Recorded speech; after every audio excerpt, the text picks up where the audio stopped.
आज हम स्टार्ट करेंगे chapter 3 class 8 understanding quadrilateral.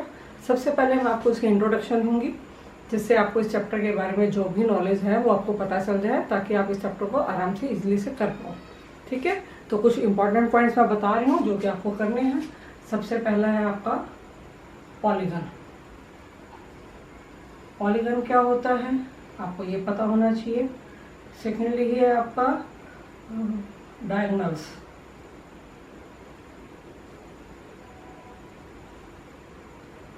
Next है आपका कन्वेक्स और कनकेव पॉलीगन्स।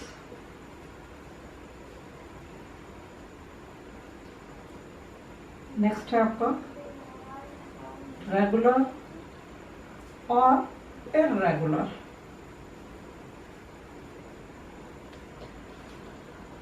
पॉलीगन्स।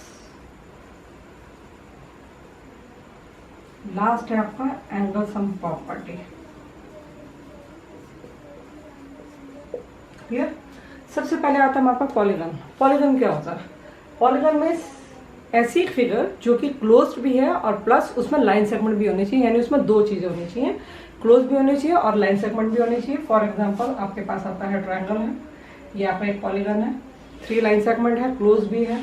एक आपके पास ये भी आता है, ये जो 4 लाइन सेगमेंट्स की है, इसको हम बोलते हैं क्वाड्रिलेटरल। ऐसे पेंटागन होता है, हेक्सागन होता है, तो बहुत सारे पॉलीगन्स होते हैं जिसमें लाइन सेगमेंट होते हैं। अब जैसे ये फिगर बना रही हूँ मैं, तो क्या ये पॉलीगन है? No, it is not a polygon. Close तो है बट इसके अंदर लाइन सेगमेंट नहीं है, so that's why it is not a polygon. और ये कर्व शेप में है। ठीक है। नेक्स्ट है आपका डायगोनल्स। डायगोनल्स क्या होता है? जब दो वर्टेक्स को ज्वाइन करते हुए एक लाइन जाती है तो हम उसको बोलते हैं डायगोनल्स। जैसे कि आपके पास मैं एक क्वाड्रिलेटरल बनाती हूँ, ये क्वाड्रिलेटरल बन गया मेरे पास। तो इसके जब मैं दो वर्टेक्स को ज्वाइन करते हुए एक लाइन बनाऊंगी तो हम उसको डायगोनल बोलेंगे। जैसे कि मैंने इस दोनों को ज्वाइन किया तो यहाँ पर एक डायगोनल बन गया, इन दोनों को ज्वाइन किया तो मेरे पास ये भी एक डायगोनल बन गया। इट मीन्स मेरे पास इस क्वाड्रिलेटरल के अंदर कितने डायगोनल्स आ गए? 2 डायगोनल्स आ गए। ऐसे ही आपको पेंटागन के डायगोनल बना सकते हैं, हेक्सागन के बना सकते हैं। एक पेंटागन के डायगोनल्स हम आपको बना के दिखाते हैं कि कितने उसमें डायगोनल बनते हैं। आपके पास एक क्वेश्चन आएगा इसमें कि आपको डायगोनल्स बनाने हैं, तो आप उसमें अंदर बताएंगे कितने डायगोनल बनेंगे। आप पेंटागन के डायगोनल्स देखते हैं, इसके ऑपोजिट वर्टेक्स को ज्वाइन करेंगे अभी आप 1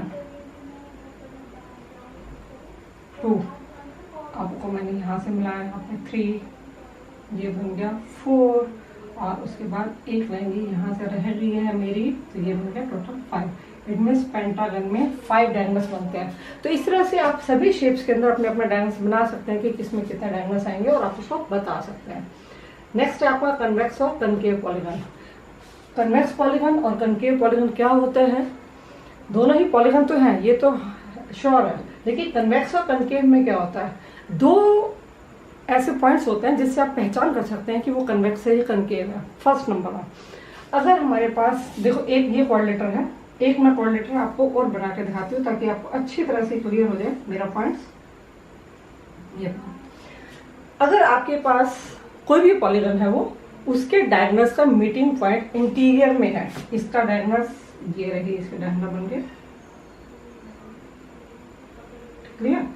अब इनके डायगोनल का मीटिंग पॉइंट जो है वो अंदर की तरफ है, इंटीरियर में है, लेकिन इसके डायगोनल का तो मीटिंग पॉइंट नहीं है, तो मुझे इसका बनाना पड़ेगा। ये ले लीजिए, मैंने यहाँ बना दिया। तो इसका डायगोनल का मीटिंग पॉइंट कहाँ है? वो डायगोनल के फिगर के बाहर है। तो एक पॉइंट तो ये है जिससे आप डायगोनल्स के मीटिंग पॉइंट से पता कर सकते हैं कि कन्वेक्स है या कनकेव है। ये कन्वेक्स है और ये कनकेव है। ये कन्वेक्स पॉलीगन है, that is convex polygon. Clear. और ये कौन सा है? ये कनकेव पॉलीगन है। सेकेंड पॉइंट क्या है आपको कन्वेक्स कनकेव पता करने का? कि आपके सभी एंगल्स इंटीरियर में, बाहर नहीं देखना, एक्सटीरियर नहीं, इंटीरियर एंगल, अगर इंटीरियर एंगल में से सभी एंगल्स 180 से छोटे हैं, दैट मीन्स वो कन्वेक्स है। अब इसमें देखिए, एक ये इंटीरियर एंगल है इसका, एक ये इंटीरियर एंगल है और एक ये है, लेकिन ये एंगल देखिए ये बहुत बड़ा है, 180 से बड़ा जा रहा है। इट मीन्स ये कनकेव पॉलीगन है। इट मीन्स 2 रीजन से आप पता कर सकते हैं कि कन्वेक्स पॉलीगन है या कनकेव है।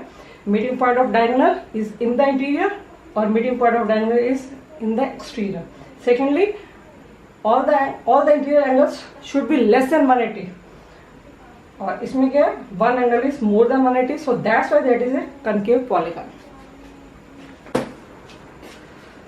नेक्स्ट करते हैं हमने अपने रेगुलर और इरेगुलर पॉलीगन। कोई भी पॉलीगन रेगुलर है या इरेगुलर है ये कैसे पता चलेगा? हमें ये चेक करना है कि रेगुलर पॉलीगन जो होती है वो इक्विलेटरल होती है प्लस इक्वी एंगुलर भी होती है। लेटरल का मतलब होता है साइड्स। अगर किसी भी पॉलीगन की साइड सेम होंगी तो वो रेगुलर पॉलीगन होंगी। जैसे कि ट्रायंगल है, अगर इसके तीनों साइडें सेम है तो that is a regular polygon और इसका नाम है इक्विलेटरल ट्रायंगल। ऐसी ही एक फिगर मैंने बनाई है, ये है स्क्वायर। स्क्वायर की ऑल साइड्स इक्वल होती हैं, it means that is also a regular polygon. तो मीन्स आपको रेगुलर पॉलीगन के अंदर क्या देखना है? First one is equilateral. Lateral means मैंने आपको बताया side, equilateral plus equi angular.